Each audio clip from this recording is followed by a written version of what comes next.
Hello everyone, welcome to major tense discussion 40। Start करते हैं हम केमिस्ट्री के क्वेश्चन नंबर फर्स्ट से, जो कि क्वेश्चन नंबर 51 है। अब क्वेश्चन नंबर 51 में पूछा गया है करेक्ट ऑर्डर पूछा गया है डाइपोल मोमेंट का। देखो कंपाउंड्स हमें क्या क्या दे रखे हैं। BF3 है first, BF3 sp2 hybridization and trigonal planar. Second is NH3 sp3 hybridization and pyramidal। NH3 भी same, pyramidal, sp3 hybridization, and last one is H2O, sp3 hybridization and bent shape। अब देखो ये तो प्लेनर है, तो इसके जो बॉन्ड मोमेंट्स है वो सब किसमें है, एकदम एक दूसरे से ऑपोजिट डायरेक्शन सिमेट्रिकल है, तो इसका डाइपोल मोमेंट तो क्या हो जाएगा, फिर जीरो हो जाएगा। अब NH3 NF3 और H2 में ऑक्सीजन मोर इलेक्ट्रोनेगेटिव, तो इसका डाइपोल मोमेंट क्या होना चाहिए, सबसे ज्यादा। अब इन दोनों में देखो, अब इन दोनों में हमें कंपेयर करना है। यहाँ पे ये भी देख सकते हो जो मैग्नीट्यूड आएगा वो एडिटिव है, तो ज्यादा ही आ रहा है यहाँ पे। अब इस केस में NH3 NF3 अगेन बहुत ही इंपॉर्टेंट क्वेश्चन रहता है अपने लिए। NH3 nitrogen being more electronegative, bond moments will be in the direction of nitrogen only and lone pair की तरफ।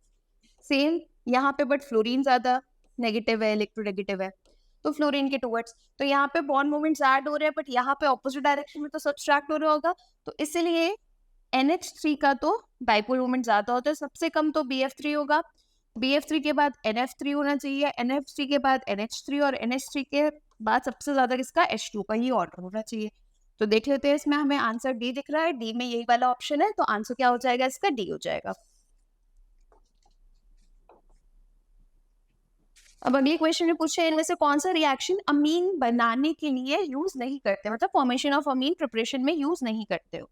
अब देखो कार्बोनिल क्या है, कार्बोनिल तो आइसोसाइनाइड टेस्ट वाला इसमें, ये तो 1 डिग्री अमीन का टेस्ट है, तो इसको तो यूज नहीं करेंगे हम। डायजोटाइजेशन रिएक्शन भी किसके लिए कह रहे थे, अमीन्स की केमिकल प्रॉपर्टी है डायजोटाइजेशन वाला, तो इसकी प्रिपरेशन में नहीं करते। अगेन ये Hoffmann bromamide on the other hand कर सकते हैं।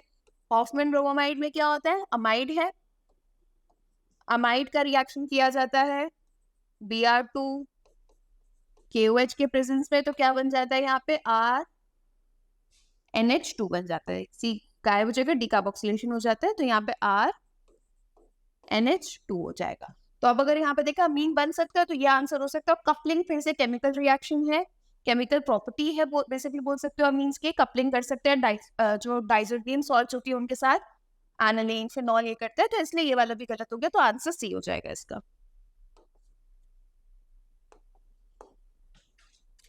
Next question, which of the alkali metal chloride forms it's dihydrate easily. अब डाइहाइड्रेट में से देखो नॉर्मली कोई नहीं बनाएगा, बट लिथियम बनाता है। क्यों, क्योंकि लिथियम का एनोमलस बिहेवियर होता है, मैग्नीशियम के साथ डायरेक्ट रिलेशनशिप शो करता है। तो जैसे मैग्नीशियम है वो MgCl2.2H2 के फॉर्म में एग्जिस्ट करते हैं, वैसे ही लिथियम भी एग्जिस्ट करता है, तो आंसर क्या हो जाएगा, सी हो जाएगा।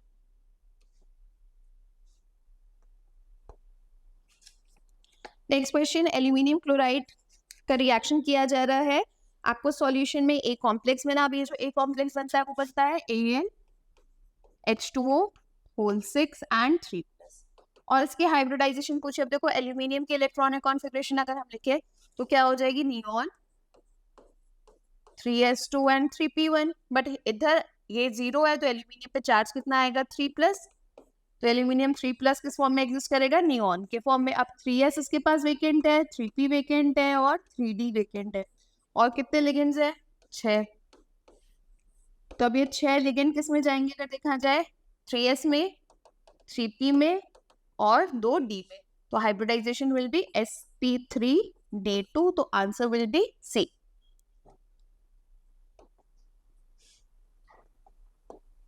क्वेश्चन नंबर 55, एक सेल दे रखा है और EMF के बारे में बात कर रहे हैं। अब देखो ये जो सेल है ये कॉन्सेंट्रेशन सेल है, हाइड्रोजन सेल भी बोल सकते हो, बट यहाँ पे कैथोड एनोड, ये पहला वाला तो क्या है अपने पास एनोड, ये वाला क्या है कैथोड। तो रिएक्शंस देखते हैं। अगर हम कैथोड पे रिएक्शन की बात करें, चलो पहले एनोड पे बोल लेते हैं। एनोड पे रिएक्शन क्या होगा, ऑक्सीडेशन, तो पहला वाला एनोड ही है, मतलब हाइड्रोजन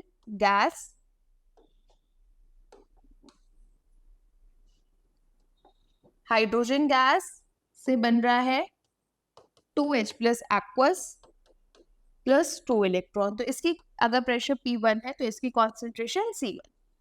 कैथोड पे रिएक्शन उल्टा होगा, 2H+ will gain 2 electron to give H2, यहाँ पे concentration C2 and pressure P2। तो ओवरऑल रिएक्शन अगर देखा जाए तो क्या होगा कि H2 जो P1 प्रेशर पे था, H+ जो C2 कॉन्सेंट्रेशन पे था, will give H+ at C1 concentration and H2 at P2 pressure. ये हो गया। तो अब देखो जब फॉर्मूला लिखेंगे यहाँ पे E0 जो होगा, कॉन्सेंट्रेशन सेल है तो E0 तो क्या हो गया 0, क्योंकि कैथोड एनोड दोनों ही हाइड्रोजन है तो ये तो 0 हो गया। अब ई सेल जो हो जाएगा वो हो जाएगा -0.0591 अपॉन में n लॉग प्रोडक्ट में क्या है अपने पास C1 स्क्वायर P2 नीचे जाएगा C2 स्क्वायर P1। अब देखो यहाँ पे फॉर्मूले में ये नेगेटिव हो तो C1 और P2 अगर बढ़ते, पहले क्या दिया है इंक्रीजिंग P1, अगर मैं P1 बढ़ाऊंगी तो ये वाली जो वैल्यू है क्या हो जाएगी डिक्रीज, पर डिक्रीज किसमें होगी, ये नेगेटिव में डिक्रीज होगी, मतलब ओवरऑल क्या होगा इंक्रीज होगा। तो P1 अगर ग्रेटर है P2 से तो जो ई सेल है वो भी क्या होगा ज्यादा हो जाएगा। तो पहली बात अगर यहाँ पे देखा जाए, आप P1 से सिंपली समझ लेते हैं क्योंकि P1 P2 का तो कंपैरिजन हो भी नहीं रहा है। अगर P1 ज्यादा तो ई सेल भी क्या हो गया ज्यादा हो गया। दूसरा देखो इंक्रीजिंग C1 रिएक्टेंट है, रिएक्टेंट की वैल्यू बढ़ेगी तो ये वैल्यू मैग्नीट्यूड बढ़ेगा, ये मैग्नीट्यूड बढ़ेगा, ये बट यहाँ पे साइन नेगेटिव है तो ये वैल्यू क्या हो रही है डिक्रीज हो रही है। तो C1 बढ़ेगा तो ई सेल क्या हो जाएगा डिक्रीज हो जाएगा। तीसरा है P2। अब देखो P2 फिर से न्यूमरेटर में आ गया, न्यूमरेटर अगर बढ़ता है तो ई सेल फिर क्या हो जाएगा कम, just because of this negative sign. तो यही ध्यान रखना है। तो आंसर क्या हो जाएगा इसका फिर ए हो जाएगा इंक्रीजिंग P1।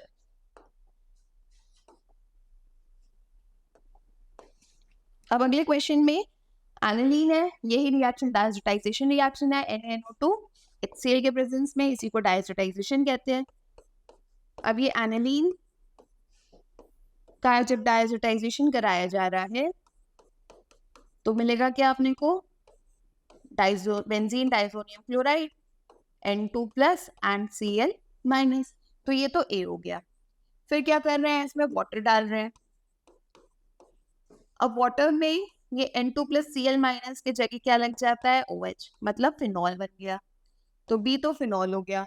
और फिर जब फिनॉल में Br2 डाला जाता है और पोलर सॉल्वेंट है तो ये हाईली एक्टिवेटेड रहता है, तो इसलिए क्या बनता है ट्राइब्रोमोफिनॉल, एक वाइट PPT होता है। तो आंसर क्या हो जाएगा 2,4,6 ट्राइब्रोमोफिनॉल हो जाएगा।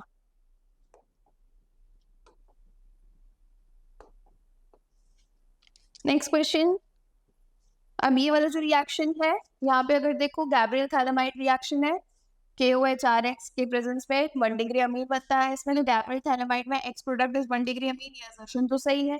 अब दूसरा स्टेटमेंट पढ़ते हैं, PHNH2 can not be prepared by this reaction. तो ये स्टेटमेंट भी सही है, नहीं बनता। क्यों नहीं बनता, क्योंकि अगर देखो अगर मैं एनालीन बनाना चाहती हूँ यहाँ पे, तो एनालीन बनाने के लिए जो एल्किल हैलाइड है ये हमें क्या लेना पड़ेगा फिर यहाँ पे KOH, और ये जो RX है अगर मैं ये बनाना चाह रही हूँ NH2, तो अब देखो यहाँ पे ये R ग्रुप में तो कोई भी चेंज नहीं आता, तो ये R ग्रुप जो है ये क्या होना चाहिए था फिर क्लोरो बेंजीन वाला होना चाहिए, ये होना चाहिए। अब हम ये पढ़ते हैं कि जो क्लोरोबेंजीन है इसमें सब्स्टिट्यूशन रिएक्शन क्या होता है डिफिकल्ट होता है। क्यों, क्योंकि यहाँ पे एक पार्शियल डबल बॉन्ड कैरेक्टर रहता है, तो इस वजह से इस बॉन्ड को तोड़ना क्या रहता है डिफिकल्ट रहता है। तो ये आसानी से सब्स्टिट्यूशन रिएक्शन शो नहीं करते, तो इस वजह से हम ये जो है PHNH2 उसको प्रिपेयर नहीं कर सकते। तो ये तो सही है, बट क्या ये इसका रीजन है फिर गलत। रीजन जो है वो असर्शन का करेक्ट एक्सप्लेनेशन नहीं है, तो आंसर फिर क्या हो जाएगा बी हो जाएगा। असर्शन भी सही है, रीजन भी सही है, but reason is not the correct explanation of the assertion.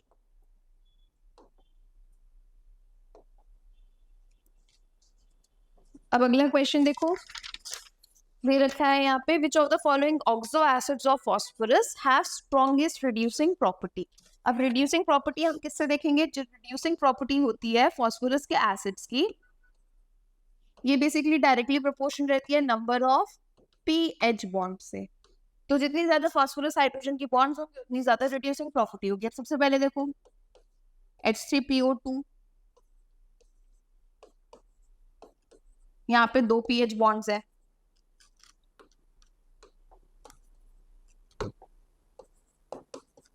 फिर इसके बाद H3PO4, ये H3PO4 है, 0 pH बॉन्ड्स है, और लास्ट में है H4P2O7। अब H4P2O7 ये H4P2O7 है। अब यहाँ पे भी देखोगे 0 pH बॉन्ड्स है, तो सबसे ज्यादा कौन होगा स्ट्रॉन्ग रिड्यूसिंग एजेंट? ए हो जाएगा।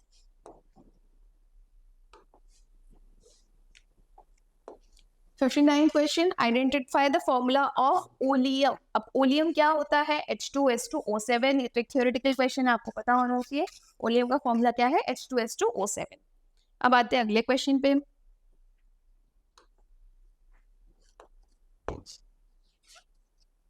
When neutral of faintly alkaline KMnO4 is treated with potassium iodide, iodide ion is converted into a chemical reaction है। देखो MnO4 माइनस क्या है? एक ऑक्सीडाइजिंग एजेंट, तो ये ऑक्सीडाइज कर रहा होगा आयोडाइड आयन को, और फेंटली एल्कलाइन मीडियम में MnO4 माइनस से बनता है MnO2, और I माइनस कन्वर्ट हो जाता है किसमें? IO3 माइनस में।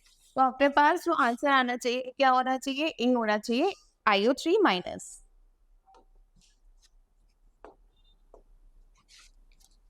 Next question, crystal field stable CFSE दे रखा है COCl6 का, जो एक ऑक्टाहेड्रल कॉम्प्लेक्स होगा, और इसका ऑक्सीडेशन नंबर +2 है।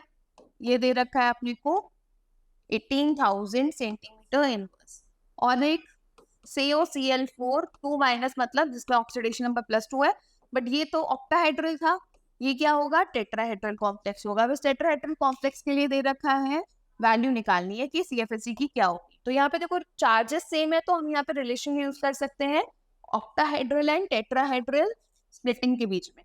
तो डेल्टा T जो था वो क्या था? 4/9 टाइम्स ऑफ डेल्टा O, और डेल्टा O की वैल्यू दे रखी है ये 18,000, तो 4/9 इंटू 18,000, तो आंसर विल बी 8,000। तो आंसर बी हो जाएगा। फिर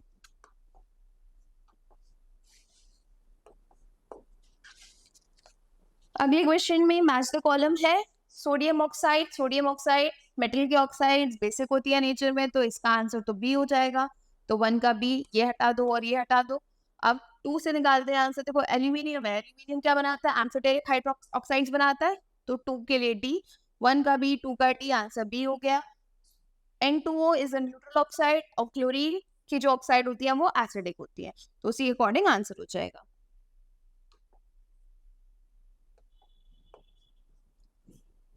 नेक्स्ट क्वेश्चन में डेंसिटी दे रखी है, मोलारिटी दे रखी है। तो मोलारिटी अपने को पता है यहाँ पे कितनी है, देखो 2 मोलर है।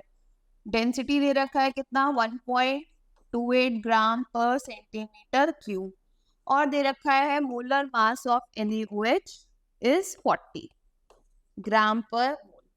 We have to find molarity. तो या तो एक तो कॉन्सेप्ट से करो या डायरेक्ट फॉर्मूला लगाओ। हम यहाँ पे डायरेक्ट फॉर्मूला लगाते हैं। Molarity is equal to 1000 into molarity upon 1000 into density minus molarity into molar mass. ये फॉर्मूला लगेगा बस। तो 1000 मोलारिटी 2 है, 1000 इंटू 1.28 माइनस 2 इंटू 40, तो मतलब ये हो गया 2000, और ये कितना हो गया? 1280 माइनस 80, मतलब 2000 को डिवाइड करना है 1200 से, 20/12, मतलब आंसर क्या हो जाएगा फिर? 1.67 मोलर।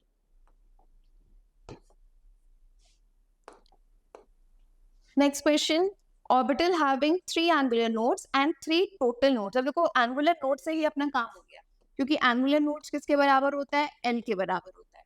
और अगर एंगुलर नोड 3 है तो L की वैल्यू 3, और L की वैल्यू किसके लिए होती है? L 0, 1, 2 और 3। 0 होता है किसके लिए? S, then P, then D, then F। 3f के लिए हो सकता है, मतलब कोई एक f ऑर्बिटल होना चाहिए। अब देखो यहाँ पे एक ही f ऑर्बिटल है तो आंसर तो उसी से निकाल सकते हो, बट टोटल नोड्स भी देख लेते हैं। रेडियल नोड्स का फॉर्मूला क्या होता है, n माइनस l माइनस 1, तो 4 दे रखा है, तो 4 माइनस 3 माइनस 1 दैट इज 0। तो जो टोटल नोड्स आ गई वो होंगी angular node plus radial node, that will be 3 plus 0 3। तो आंसर क्या हो जाएगा, ए हो जाएगा। बट सिर्फ यहाँ पे एंगुलर नोड से ही काम चल जा रहा था। अब अगले क्वेश्चन में एक हाइड्रोजन एटम है, डी ब्रॉगली वेवलेंथ पूछी गई है सेकंड बोर ऑर्बिट की। तो यहाँ पे हमें रिलेशन पता होना चाहिए। तो हमारे पास रिलेशन होता है डी ब्रॉगली वेवलेंथ का रेडियस के साथ 2 pi r is equal to n lambda, वह n क्या हो गया, शेल नंबर हो गया, और r क्या है, radius of that particular orbit. अब रेडियस का फॉर्मूला क्या होता है, यहाँ पे देखो पिकोमीटर में दे रखा है, तो मैं पिकोमीटर में डायरेक्टली निकालू, 52.9 n स्क्वायर बाय z, और हाइड्रोजन है तो z तो क्या हो गया 1। वैल्यू रख सकते थे 2 into pi into 52.9, n square की वैल्यू अगर देखी जाए यहाँ पे कितनी है, देखो n कितना दे रखा था यहाँ पे, सेकंड बोर ऑर्बिट बोला है, तो 2 square which is equal to n again 2 into lambda. अब देखो 1 2 और 1 2 तो गया ही, तो यहाँ पे बस 52.9 को 4 से मल्टीप्लाई करना था, और ये आ जाएगा तुम्हारा 211.6 पाई पिकोमीटर। तो जो लैम्डा की वैल्यू है वो कितनी आ जाएगी, टी वाली आ जाएगी 211.6 पाई पिकोमीटर।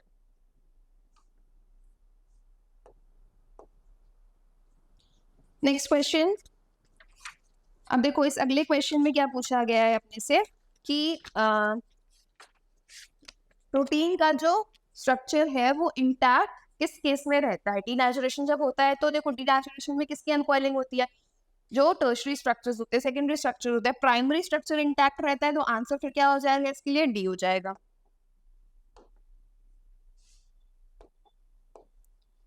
अगला क्वेश्चन, एक आइडियल गैस से एक्सपैंड कर रही है आइसोथर्मली फ्रॉम इनिशियल वॉल्यूम दे रखी है 10 to the power -3 decimetre cube, मतलब लीटर ही होता है डेसीमीटर क्यूब, और V2 दे रखा है 10 to the power -2 decimetre cube. और देखो कांस्टेंट एक्सटर्नल प्रेशर मतलब इरिवर्सिबल वर्क डन है, ये कीवर्ड से तुम्हें हिंट्स देता है, आइसोथर्मल है और इरिवर्सिबल है और एक्सपेंशन है। तो W इरिवर्सिबल में क्या होता है, -P डेल्टा V, और P कितना दे रखा है अपने को 10 टू द पावर 5 न्यूटन पर मीटर स्क्वायर। अब देखो यहाँ पे -10 to the power 5, 10 to the power -2, -10 to the power -3। अब इसको तुम दोनों तरीके से कर सकते हो, तो -2 कॉमन लो या -3 कॉमन लो। मैं अगर यहाँ पे 10 टू द पावर -3 कॉमन ले दे रही हूँ, देखो ये कितना बचेगा, 10 की पावर -3, 10 बचेगा, और ये हो गया 1, मतलब -9 इंटू 10 टू द पावर 2। अब ये था न्यूटन पर मीटर स्क्वायर, और यहाँ पे क्या है ये, अच्छा मीटर क्यूब है, डेसीमीटर क्यूब नहीं है, सॉरी, और ये क्या है यहाँ पे मीटर क्यूब है, मतलब क्या हो गया ये न्यूटन पर मीटर, न्यूटन पर मीटर मतलब कितना, जूल हो गया, मतलब ये हो गया फिर -900 जूल्स। तो आंसर क्या हो जाएगा, फिर डी हो जाएगा इसका। अब इस क्वेश्चन में देखो रिवर्सिबल एक्सपेंशन बताया है, रिवर्सिबल एक्सपेंशन बता रहे हैं आइडियल गैस का आइसोथर्मल और एडियाबैटिक कंडीशंस में, ठीक है। तो अब देखो ये जो ए बी वाला है ये कौन सा है, आइसोथर्मल, ये यहाँ पे बोल दिया इन्होंने, ए बी आइसो है, और ए सी कौन सा है, एडियाबैटिक एक्सपेंशन है। तो अब उसी के अकॉर्डिंग तुमको देखना है। अब देखो W isothermal is greater then W adiabatic, सही है या गलत है। वर्क डन कैसे देखते हैं, area under the curve, area under the curve को देखो ए बी वाला एरिया ज्यादा दिख रहा है as compare to A C, A B कितना एरिया कवर करेगा, इतना, तो ये एरिया फिर क्या हो गया, ज्यादा हो गया। बट अगर हम बात करें अब दूसरा ए सी के लिए, तो ए सी कितना कवर करेगा एरिया, अगर हम ए सी के लिए देखोगे ये एरिया ए सी का हो गया, और ए बी के लिए अगर देखें तो ये एरिया ए बी का हो गया, ये वाला। अब खुद सोचो कौन सा एरिया ज्यादा है, ए बी वाला, तो वर्क डन भी फिर क्या होगा, ए बी के लिए ज्यादा हो जाएगा। तो पहला स्टेटमेंट तो देखो सही है, ये वाला स्टेटमेंट सही है, वर्क डन आइसोथर्मल में ज्यादा है as compare to adiabatic. T C is greater than T A, अब टी सी कौन सा है, ये वाला, टी ए कौन सा है, ये, मतलब एडियाबैटिक वाले एक्सपेंशन की बात कर रहे हैं। आइसोथर्मल में तो बराबर होगा कि आइसोथर्मल में टेम्परेचर सेम है, तो मतलब ये तो सही है यहाँ पे। तो अब इसमें देखो टीसी टीए से बड़ा है, टीसी और टीए मतलब एडियाबैटिक। एडियाबैटिक में क्या होता है, क्यू तो कुछ आता है 0, तो डेल्टा यू होता है Q plus W. This implies delta U is equal to क्या हो गया, डब्ल्यू। अब ये क्या है, एक्सपेंशन है। एक्सपेंशन में ये वर्क डन क्या होता है, नेगेटिव होता है। Work done is less than 0। अगर वर्क डन लेस देन 0 है, वर्क डन नेगेटिव है, तो जो डेल्टा यू है ये भी क्या हो जाएगा, नेगेटिव हो जाएगा। अगर डेल्टा यू नेगेटिव हुआ, डेल्टा यू जो होता है ये किस पे डिपेंड करता है, टेम्परेचर पे। अगर डेल्टा यू बढ़ रहा है तो टेम्परेचर भी बढ़ रहा है। अगर डेल्टा यू कम हो रहा है तो टेम्परेचर भी कम हो रहा है। तो डेल्टा यू कम हो रहा है मतलब टेम्परेचर क्या हो रहा है, कम हो रहा है। तो टीसी नहीं बड़ा होना चाहिए, क्या होना चाहिए, टी ए टीसी से बड़ा होना चाहिए, ये होना चाहिए। तो गलत वाला कौन सा स्टेटमेंट हो गया, यही हुआ। बाकी को भी देख लो। अब आइसोथर्मल और एडियाबैटिक की बात कर रहे हैं। अब कुछ सोचो आइसोथर्मल और एडियाबैटिक। डेल्टा एस क्या होता है, delta S is Q reversible by T, और एडियाबैटिक में क्यू ही 0 है, तो डेल्टा एस तो क्या होता है, 0 होता है एडियाबैटिक प्रोसेस में। आइसोएंट्रोपिक प्रोसेस भी बोलते हैं इसलिए इसको। तो ये वाला भी स्टेटमेंट सही है, आइसोथर्मल में ज्यादा है, एडियाबैटिक में कम है। तो आंसर क्लियरली यहाँ पे क्या आ जाएगा, बी आ जाएगा।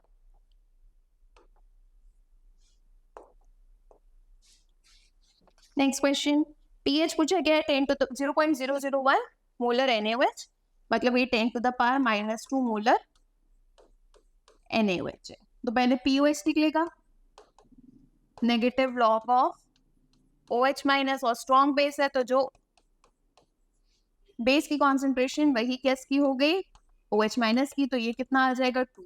बट पूछा पीएच है तो 14 माइनस POH करेंगे, 14 में से तो गया, कितना बचा अपने पास 12। तो आंसर क्या हो जाएगा, 8 जाएगा।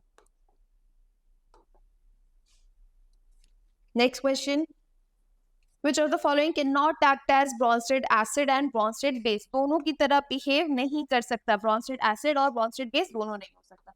अब देखो Bronsted acid Bronsted base के हिसाब से अगर मैं यहाँ बात करूँ, HCl है।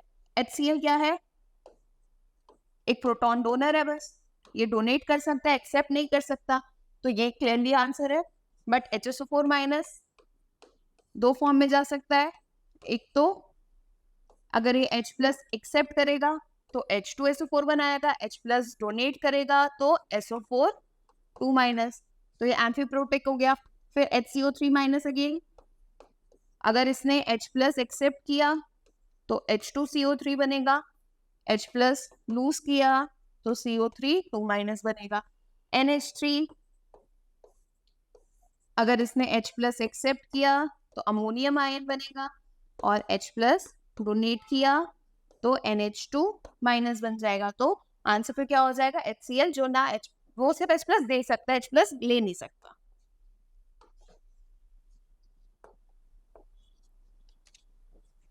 अब अगला क्वेश्चन, कॉमन आयन इफेक्ट पे बेस्ड है, KSP की वैल्यू दे रखी है, देखो CaF2 है, जब ये डिसोसिएट होगा वाटर में Ca2 प्लस आयन देगा और 2F माइनस देगी, तो इसकी सॉल्युबिलिटी S और इसकी सॉल्युबिलिटी 2S। बट एक स्ट्रॉन्ग इलेक्ट्रोलाइट में डाल दे रही हूँ NaF, जिसकी वजह से यहाँ पे फ्लोराइड आयन की कॉन्सेंट्रेशन बढ़ जाएगी 0.1, बट ये लगभग किसके बराबर होगा, 0.1, क्योंकि कॉमन आयन की वजह से CaF2 का डिसोसिएशन क्या हो जाता है, सप्रेस हो जाता है। बट KSP तो चेंज नहीं होता, KSP तो वही रहेगा, Ca2 plus into F minus का स्क्वायर। तो अब यहाँ पे देखो वैल्यू कितनी है, ये 5.3 into 10 to the power -11 is equal to S into 0.1 square. तो जो S की वैल्यू है वो आ जाएगी 5.3 10 to the power -11 divided by 10 to the power -2, मतलब ये 10 की पावर -9 कुछ हो जाएगा। -9 वाला ये है, तो आंसर विल बी A।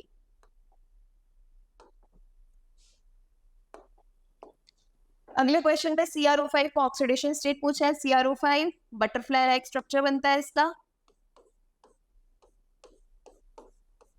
पर ऑक्साइड है 4 -1 और एक ऑक्साइड है -2, तो इस पे कितना आ जाएगा चार्ज, +6 आ जाएगा। तो आंसर क्या हो जाएगा इसका, A +6। 12 नहीं हो सकता क्योंकि क्रोमियम का मैक्सिमम ऑक्सीडेशन नंबर कितना होता है, +6। V2O5 कैटलिस्ट कहाँ यूज करते हैं, इनमें ऑक्सीडेशन में नहीं कर रहे, इसमें नहीं, ये में करते हैं, फ्यूरिक एसिड में कॉन्टैक्ट प्रोसेस में किया जाता है, तो 1 के लिए तो C हो जाएगा, तो ये हटा दो और ये हटा दो, इन दोनों में से चूज करते हैं। अब 2 के लिए देखो, TiCl4 AlCH3 होल थ्राइस, ये क्या है अगर देखा जाए तो? ये ज़ीग्लर डाटा कैटलिस्ट ही तो है। अब इसका यूज कहाँ करते हो? पॉलीथीन्स में, पॉलीमराइजेशन में। तो पॉलीमराइजेशन वाला ये है अपने पास D, तो 2 के लिए D होगा, तो आंसर क्या हो जाएगा फिर? C वाला हो जाएगा। फिर अकॉर्डिंगली बाकी वाले भी बैठ जाएंगे।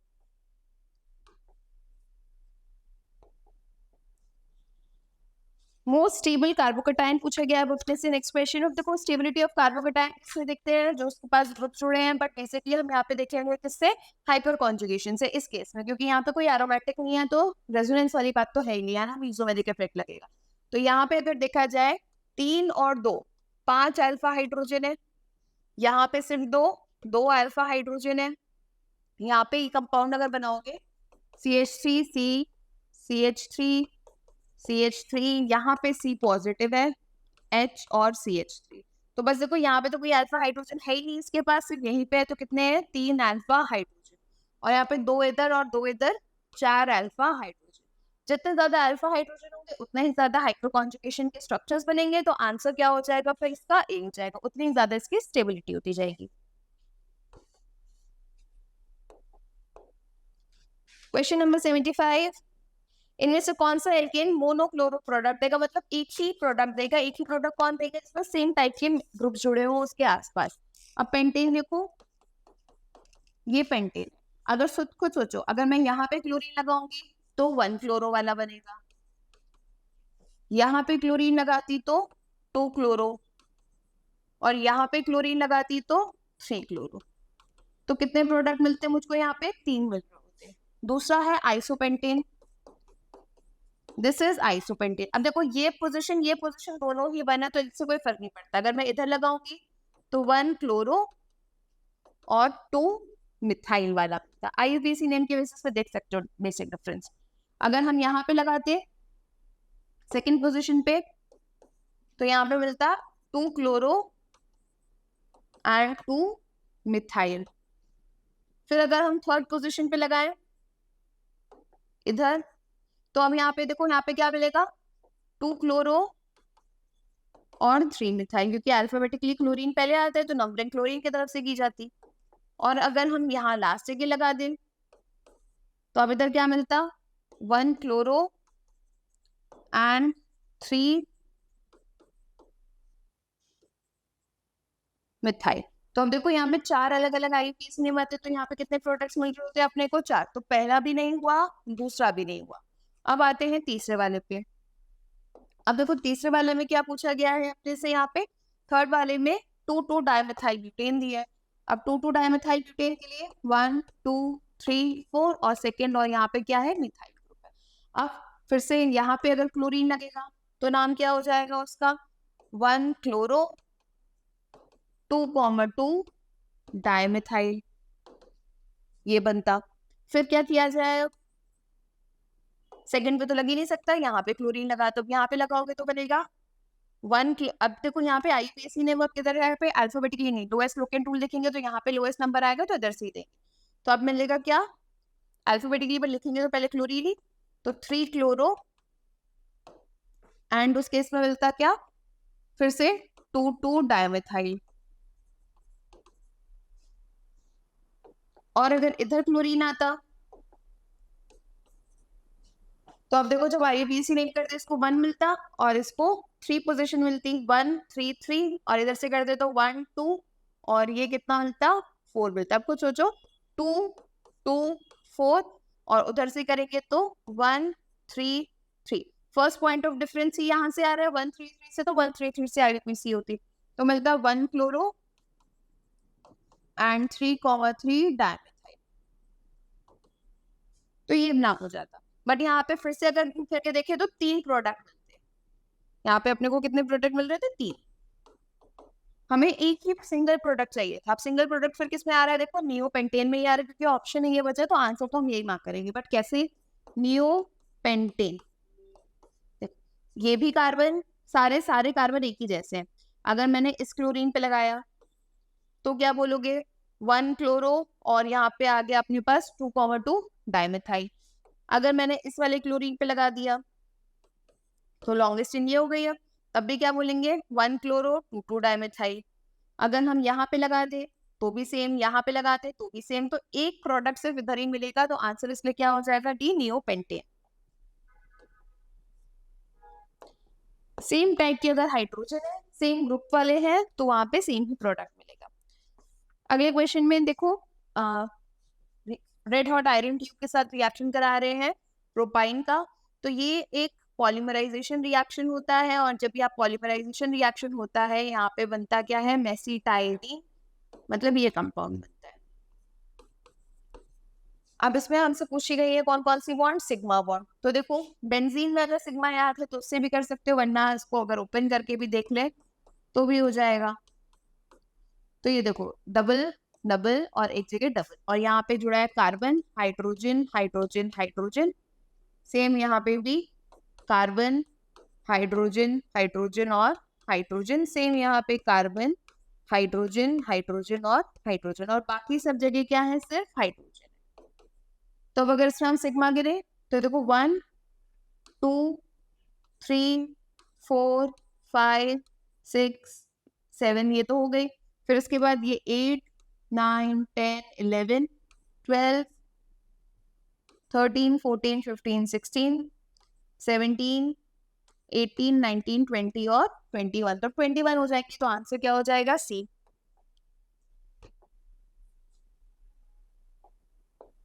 चलो अब अगला क्वेश्चन में पूछा गया है, करेक्ट ऑर्डर पूछा गया है, मेजर प्रोडक्ट पूछा है, नाइट्रेशन कर रहे हैं एनिलीन का भी, नाइट्रेशन ऑफ एनिलीन में ध्यान क्या रखना होता है, देखो नॉर्मली हम क्या बोलते हैं पैरा बनता है, ऑर्थो बनता है और फिर मेटा बनता है। अब ये केस में ऐसा नहीं होता, यहाँ पे क्या होता है PMO, ठीक है, PMO वाला रूल लगता है यहाँ पे, तो पहले P फिर M फिर O। अब ये मेटा वाला क्यों ज्यादा हो रहा है, क्योंकि यहाँ पे जब हम एसिडिक मीडियम में एनिलीन के लिए रिएक्शन कराते हैं तो एसिडिक मीडियम में ये एनिलीन जो है ये बना देती है एनिलीनियम आयन, मतलब NH3 पॉजिटिव, और ये जो ग्रुप बन गया अब ये हो गया डीएक्टिवेटिंग ग्रुप, तो ये मेटा पोजीशन में भेजने लग जाता है NO2 को, मेटा डायरेक्टिंग ग्रुप है, तो इसलिए जो पैरा ये जो मेटा वाला प्रोडक्ट है इसका अमाउंट क्या हो जाता है बढ़ जाता है, तो सबसे ज्यादा X होगा फिर Y होगा और सबसे कम Z होगा, मतलब आंसर इसका A हो जाएगा।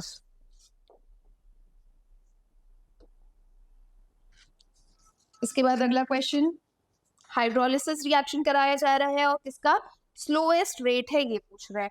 अब देखो हाइड्रोलिसिस मतलब सब्स्टिट्यूशन रिएक्शन है, सब्स्टिट्यूशन रिएक्शन जो आसानी से नहीं दिखाएगा उसके लिए जो रेट है वो सबसे कम होगा। तो यहाँ पे बस ग्रुप्स देखो, ये जो ग्रुप जुड़ा है कार्बोकेटाइन बना के देख लेते हैं एक बार, ये पॉजिटिव अलाइल है, अलाइल कार्बोकेटाइन स्टेबल होते हैं, अलाइल जो कंपाउंड होते हैं एसिड एसिड तो दोनों के टुवर्ड्स रिएक्टिव होते हैं, यहाँ बेंजाइल बेंजाइल फिर से एसिड एसिड टू के टुवर्ड्स हाईली रिएक्टिव।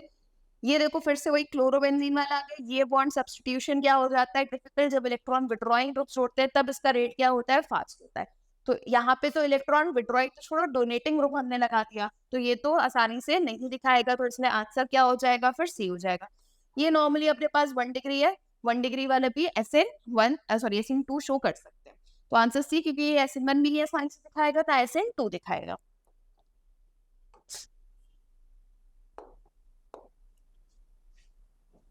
कॉपर के प्रेजेंस में हीट किया जा रहा है और सेकेंडरी अल्कोहल है, कॉपर के प्रेजेंस में अल्कोहल देखो क्या करते हैं डिहाइड्रोजिनेशन, और जब डिहाइड्रोजिनेशन हो रहा है किसी 2 डिग्री अल्कोहल का तो एक H ये H गया, यहाँ पे क्या बन जाएगा बीच में आ जाएगा डबल बन कीटोन बन जाएगा, तो इसलिए आंसर क्या हो गया इसका A।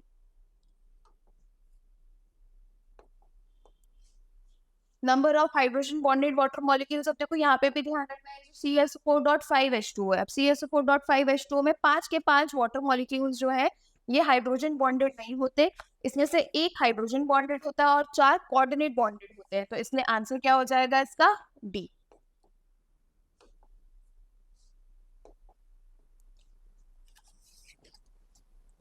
अब अगले क्वेश्चन में देखो हम लोगों को E0 की वैल्यूज दे रखी है कुछ कुछ की और करेक्ट ऑप्शन बता रहा है, तो ये सब जो दे रखे हैं ये कौन से हैं रिडक्शन पोटेंशियल है, अगर रिडक्शन पोटेंशियल ज्यादा होता है रिडक्शन पोटेंशियल अगर ज्यादा है तो खुद रिड्यूस होने की टेंडेंसी ज्यादा है, खुद रिड्यूस होने की टेंडेंसी ज्यादा है तो ऑक्सीडाइजिंग एजेंट की स्ट्रेंथ भी क्या है ज्यादा।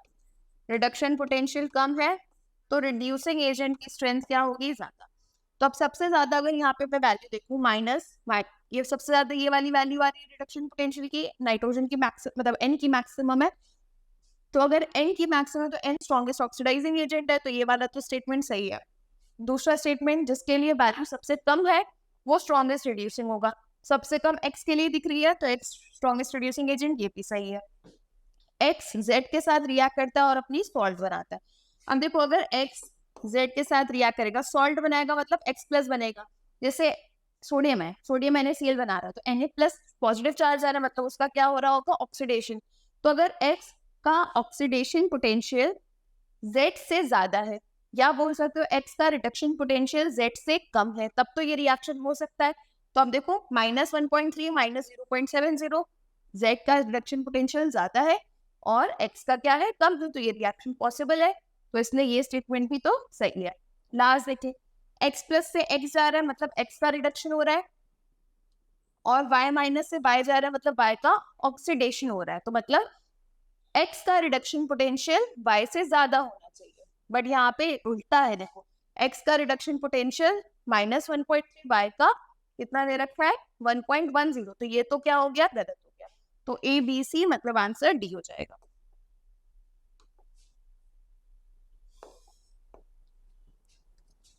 Question number 82.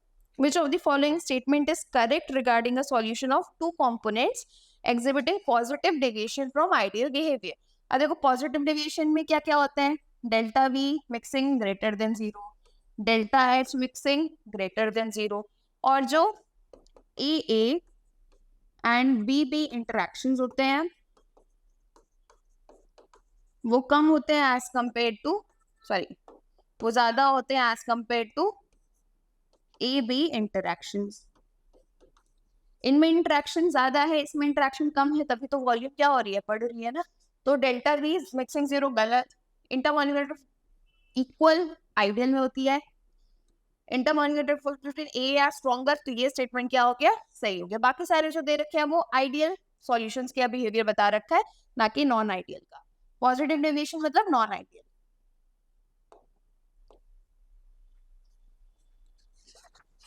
अब इसके बाद वाले क्वेश्चन में देखो क्या दिया है, वाटर सैचुरेटेड एयर का मोल फ्रैक्शन दे रखा है, वाटर वेपर का टोटल प्रेशर दे रखा है, हमसे पूछा है partial pressure of dry air. अब यहाँ पे लगेगा Dalton's law of partial pressure. Dalton's law of partial pressure क्या बोलता है कि अगर मुझे प्रेशर निकालना है किसका, वाटर वेपर का, तो वो हो जाएगा वाटर वेपर के मोल फ्रैक्शन, वाटर वेपर के mole fraction into P total के बराबर, एक तो ये, और जो टोटल प्रेशर होता है वो P ऑफ H2 और P ऑफ एयर के सम के क्या होगा, बराबर बराबर होगा। तो इन्हीं दोनों को यूज करके हम निकाल लेते हैं। देखो मोल फ्रैक्शन कितना दिया है, मोल फ्रैक्शन 0.2 दे रखा है, और P टोटल यहाँ पे कितना अपने पास 1.2, तो ये हो जाएगा 0.024।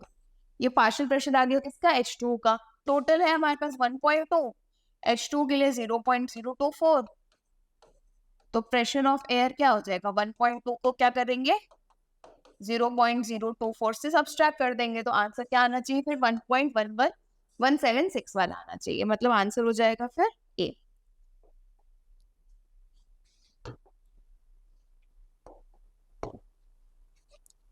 अगले क्वेश्चन में रिडक्शन पोटेंशियल दे रखे हैं फिर से, और पूछा है decreasing order of reducing power. तो फिर से वही सेम कॉन्सेप्ट, अगर रिडक्शन पोटेंशियल ज्यादा है तो ऑक्सीडाइजिंग पावर ज्यादा है, ठीक है। अगर रिडक्शन पोटेंशियल कम है तो रिड्यूसिंग पावर ज्यादा है। अब देखो यहाँ पे सबसे ज्यादा रिडक्शन पोटेंशियल देखिए, अगर यहाँ पे सबसे पहले दे रखा है एल्यूमिनियम का कितना दे रखा है, माइनस का 1.66, सिल्वर के लिए 0.80, प्लस का पोटेशियम के लिए -2.93 और क्रोमियम के लिए माइनस। सबसे ज्यादा तो पॉजिटिव वाला होगा, मतलब Ag का रिडक्शन पोटेंशियल ज्यादा होना चाहिए, रिडक्शन पोटेंशियल ज्यादा मतलब ऑक्सीडाइजिंग, तो सबसे कम रिड्यूसिंग पावर तो किसकी हो जाएगी, Ag की हो जाएगी। इसके बाद सबसे ज्यादा किसके लिए दे रखा है, पोटेशियम के लिए -2.93, तो सबसे पहले पोटेशियम, सबसे आखिरी में Ag, मतलब डी वाला हो जाएगा। तो आंसर क्या हो गया, डी हो गया।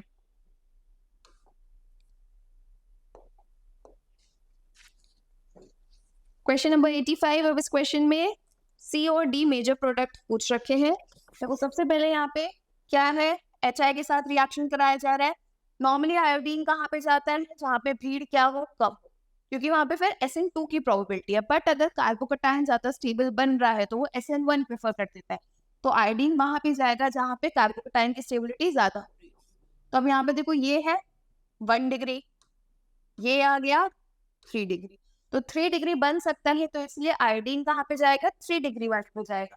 तो नॉर्मली ये रिएक्शन कैसे बनता, CH3 CH3 CH3 और I, और इसके साथ बनता OH। बट यहाँ पे एक्सेस भी साथ में जोड़ दिया। अब एक्सेस की वजह से इसका फर्दर रिएक्शन हो जाएगा, तो क्या बन जाएगा इसका, इसमें भी OH हट के I लग जाएगा, ये प्रोडक्ट बनेगा। तो 3 कार्बन वाला I और टर्शरी वाला, मतलब आंसर फिर क्या हो जाएगा, C हो जाएगा इसका।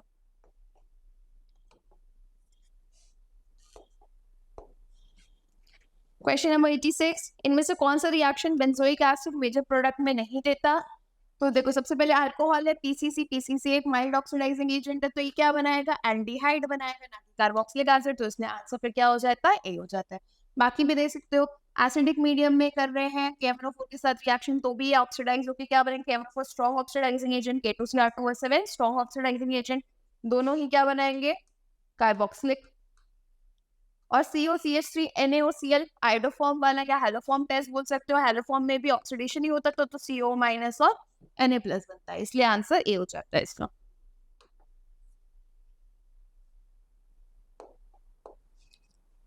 Question number 87। Following limiting molar conductivities दे रखी है अपने को। एसिडिक एसिड के लिए मोलर कंडक्टिविटी पूछी। अब देखो एसिडिक एसिड मतलब क्या है, CH3COOH। तो अब जब भी मैं लिखूंगी कंडक्टेंस वाली चीज, तो एक चीज ध्यान रखिए, मुझे ये CH3CO और H चाहिए, बाकी सबको मुझे हटाना है। तो जिसको हटाना है उसको तो उसके आगे माइनस होना चाहिए, जिसको ऐड करना है उसके आगे प्लस होना चाहिए। तो CH3CO चाहिए मुझे, तो CH3COO के की जो भी मोलर कंडक्टेंस दे रखी है अपने को, उसको जोड़ोगे किसके साथ, H वाले के साथ। अब H कहाँ है, H2SO4 में, पर यहाँ पे 2 H है, तो मतलब हाफ कर देंगे उसको, क्योंकि मुझे चाहिए तो एक ही H। तो एक H वाले के साथ या 2 H वाले का हाफ हो गया, और माइनस कर दूंगी किससे, K2SO4, क्योंकि यहाँ मैं चाहती हूँ कि K हट जाए, SO4 हट जाए, तो बचेगा क्या, सिर्फ CH3CO H बचेगा। तो अब क्या करें, माइनस कर देंगे, फिर से हाफ यूज करेंगे, क्योंकि वहां पे भी कितने हैं, डबल है, तो हाफ ऑफ K2SO4 कर दिया जाएगा। तो अब मतलब CH3CO की वैल्यू कितनी दे रखी है, Z। इसको ऐड कर रही हूँ मैं किसके साथ, हाफ ऑफ X के साथ, और माइनस कर रही हूँ हाफ ऑफ Y के साथ। मतलब ये हो जाएगा Z plus X minus Y/2। तो आंसर क्लियरली फिर क्या हो गया, इसका B हो गया।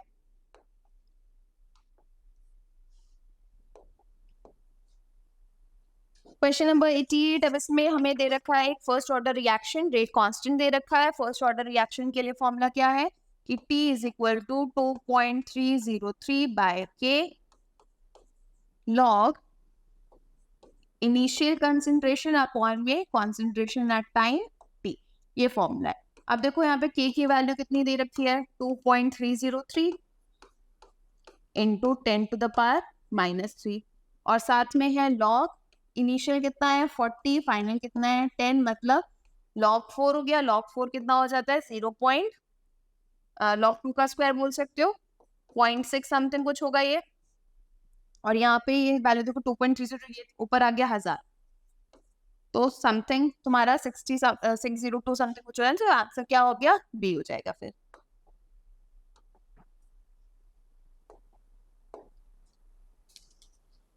अगले क्वेश्चन में एक्टिवेशन एनर्जी दे रखी है और रेट कांस्टेंट पूछा है। बारी इसकी इक्वेशन लगाओ यहाँ पे। कौन क्या फॉर्मूला है अपने पास, log K2/K1 is equal to EA upon 2.303R 1/T1 minus 1/T2, ये हो गया। अब देखो K2 कितना दे रखा है अपने को, यहाँ पे 200 केल्विन पे दे रखा है, तो log K2 निकाल लेते हो। चलो K1 मान लेते हैं कितना है अपने पास, 1.6 इंटू 10⁶ इज इक्वल टू 0। अब देखो टेम्परेचर चाहे कुछ भी हो, 0 है, 0 से मल्टीप्लाई करोगे तो उससे कुछ फर्क पड़ता नहीं है। 1/में 200 माइनस 1/में 400 वैसे ही होगा, बट ये पूरी वैल्यू 0 हो गई।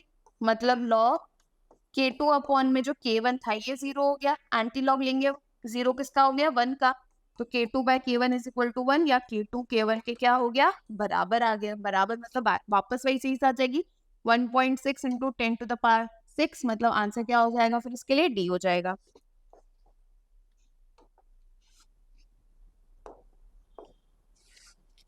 अब ये वाले क्वेश्चन बड़े आसान है, बस हमें वही ध्यान रखना है कि एक ही कॉन्सेंट्रेशन को कांस्टेंट रखेंगे और दूसरे का रिलेशन उससे स्टैब्लिश कर देते हैं। अब देखो पहले वहां पे 0.4 बी कांस्टेंट हो गया, ए देखो ए हमने डबल किया तो रेट भी क्या हो गया, डबल। डबल करने पे डबल हो रहा है, मतलब ए के ऊपर पावर कितना होना चाहिए, 1। फिर दूसरा अगर देखा जाए A2 के ऊपर, अब बी की बारी, तो हमें क्या करना है, ए को कांस्टेंट रखना है। ए कांस्टेंट, ये भी 0.2 है, ये भी 0.2 है, ये 0.2 से 0.4 हो गया, मतलब इसको क्या हो गया, ये डबल हो गया। अब डबल होने पे फिर ये क्या हो रहा है, डबल हो रहा है, मतलब बी के पावर भी क्या होनी चाहिए, फिर 1 होनी चाहिए। तो जो आर है वो हो जाएगा K(A2) इंटू B2, मतलब ए का भी वैल्यू 2, 1 और 1, तो आंसर कौन सा हो जाएगा, फिर 8 जाएगा।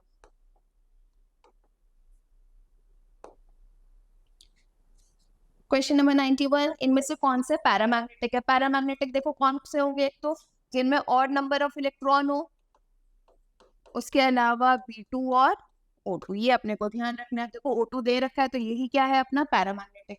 बाकी भी देखो लिथियम 3 इंटू 2 मतलब 6 इलेक्ट्रॉन, 7 इंटू 2 मतलब 14 इलेक्ट्रॉन, 2 इंटू 1 कितने हो गए, 2 इलेक्ट्रॉन। तो बाकी सारे क्या है, इवन नंबर वाले हैं, तो इसलिए आंसर बी हो जाएगा।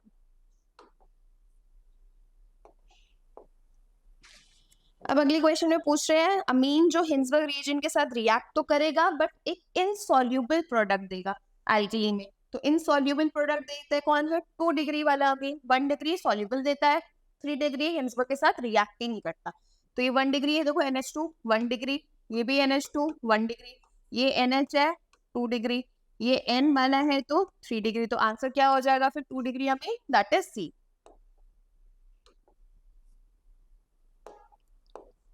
क्वेश्चन नंबर 93, अब यहाँ पे देखो क्या दिया है, अमाउंट दे रखा है वाटर वेपर का।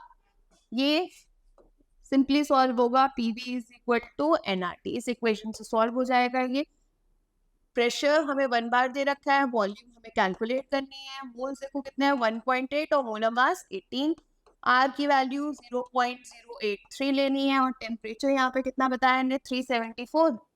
और इस 374 में 273 क्या कर दोगे, ऐड कर दोगे, और इन सबको हम सॉल्व करेंगे। आंसर आ जाएगा इसका 5.37 लीटर आ जाएगा।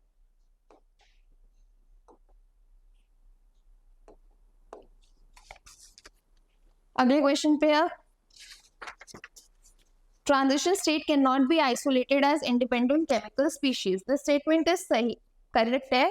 ट्रांजिशन स्टेट को आइसोलेट नहीं कर सकते हैं हम, तो दिस स्टेटमेंट इज करेक्ट। क्यों नहीं कर सकते, क्योंकि उसकी एनर्जी क्या होती है, ज्यादा होती है, जिसकी वजह से वो हाईली अनस्टेबल है। उसकी जो एवरेज लाइफ है वो बहुत ही कम होती है, तो इसलिए उसको हम आइसोलेट नहीं कर सकते। तो मैक्सिमम एनर्जी वाला रीजन भी सही दे रखा है, तो असोसिएशन भी सही है, रीजन भी सही है, इसलिए वो करेक्ट एक्सप्लेनेशन भी है।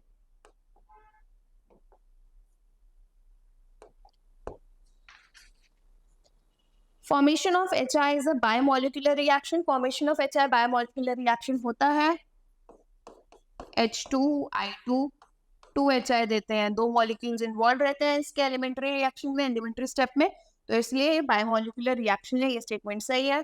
2 molecules of reactants are involve, सही बात है, इसलिए बायोमोलिकुलर रिएक्शन है। तो असर्शन भी सही, रीजन भी सही, और करेक्ट एक्सप्लेनेशन भी है, मतलब आंसर ए हो जाता है।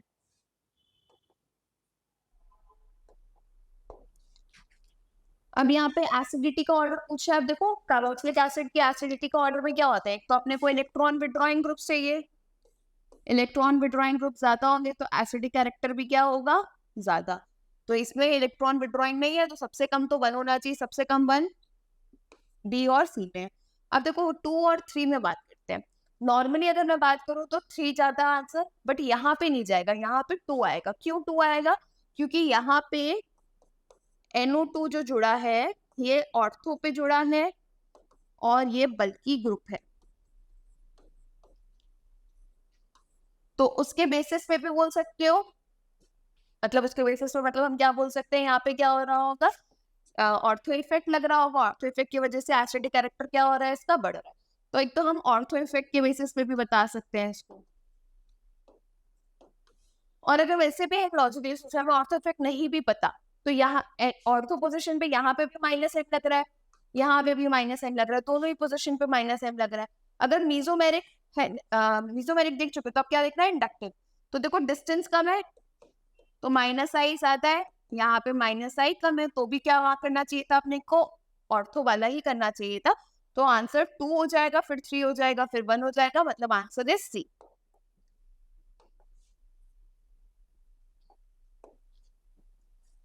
नेक्स्ट क्वेश्चन, बेसिक स्ट्रेंथ है अमीन्स का, कौन से अमीन्स का, मिथाइल अमीन्स का।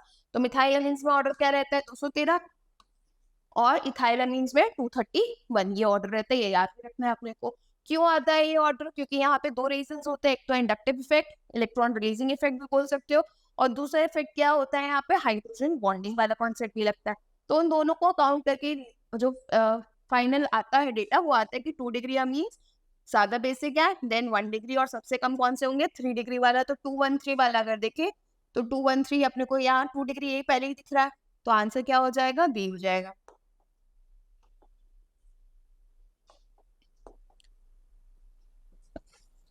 अब अगले क्वेश्चन में, इनमें से कौन से पेयर को डिस्टिंग्विश कर सकते हो आयोडोफॉर्म टेस्ट के थ्रू? तो सबसे पहले देखो मिथेनॉल है, मिथेनॉल तो आयोडोफॉर्म दिखाएगा ही नहीं। एसिटामाइड, ये भी आयोडोफॉर्म शो नहीं करता, क्योंकि यहाँ पे जो NH2 है, जो हाइड्रोजन है, वो यहीं से एब्स्ट्रैक्ट हो जाएगा, तो ये आयोडोफॉर्म नहीं दिखा सकता। दूसरा आप देखो, ये है अपने पास CH3 C double bond O CH3, ये आयोडोफॉर्म दिखा सकता है। यहाँ पे अपने पास एसिडिक हाइड्रोजन है, तो ये आयोडोफॉर्म रिएक्शन दिखा सकता है, बट फिर ये आयोडोफॉर्म रिएक्शन नहीं दिखाएगा। तो अगर हम सेकंड की बात करें, सेकंड वाला भी ये होना चाहिए अपना। फिर थर्ड, अच्छा सॉरी, यहाँ पे क्या पूछा है, कैन बी डिस्टिंग्विश ना, हाँ सॉरी, ये आयोडोफॉर्म नहीं दिखाएगा, ये आयोडोफॉर्म नहीं दिखाएगा, ना ये दिखाएगा ना ये दिखाएगा, इसलिए दोनों डिस्टिंग्विश नहीं होंगे। फिर तीसरा वाला क्या दे रखा है, CH3 CHO और CH3 CH2, ये आयोडोफॉर्म दिखाता है। इथेनॉल भी आयोडोफॉर्म पेयर दिखाता है, क्योंकि वो एसिटाल्डिहाइड में ऑक्सीडाइज हो सकता है, और इन दोनों पास ये वाला ग्रुप है, तो ये दोनों आयोडोफॉर्म दिखा सकता है। अगर दोनों ही आयोडोफॉर्म दिखा रहे हैं तो डिस्टिंग्विश कैसे करोगे दोनों के बीच में, ठीक है, तो इसलिए सी भी नहीं होगा। और लास्ट अगर देखें, ये तो आयोडोफॉर्म दिखाएगा CH2 CHO जैसा भी मैंने बोला, बट THCHO, इसके पास ये CO वाला ग्रुप नहीं है, तो ये आयोडोफॉर्म नहीं दिखाएगा। तो डिस्टिंग्विश किसको कर सकते हैं हम, फिर डी वाले को कर सकते हैं, जिसमें एक आयोडोफॉर्म शो करता है, दूसरा वाला आयोडोफॉर्म शो नहीं करता। इस वाले में देखो आयोडोफॉर्म CH3COO ग्रुप तो देख लिया हमने, बट एक्चुअली क्या हो जाता है ना, बहुत बार इस ग्रुप के साथ हमें ये ग्रुप भी देखना है। लीविंग ग्रुप बहुत ज्यादा अच्छा है, क्योंकि जब हम ये वाला टेस्ट करते हैं तो यहाँ पे आपकी कौन जुड़ रहा होगा, आयोडीन जुड़ रहा होगा। बट अगर ये लीविंग ग्रुप ज्यादा अच्छा हो जाएगा तो ये निकल जाएगा, वो नहीं निकलेगा। तो इसलिए आंसर जो है इसका वो क्या हो जाएगा, डी हो जाएगा।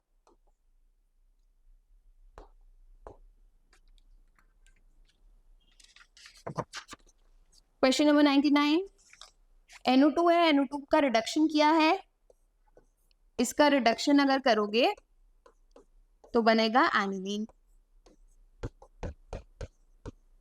तो ए तो एनिलीन हो गया, फिर से इसका डायजोटाइजेशन कर रहे हैं, तो बेंजीन डाइजोनियम क्लोराइड, ये बी हो गया। और बेंजीन डाइजोनियम क्लोराइड में जब हम CuCN डालेंगे, सैंडवेयर वाला रिएक्शन, तो यहाँ पे अगर देखा जाए तो क्या बन जाएगा, CN लग जाएगा, तो आंसर क्या हो जाएगा, बी हो जाएगा।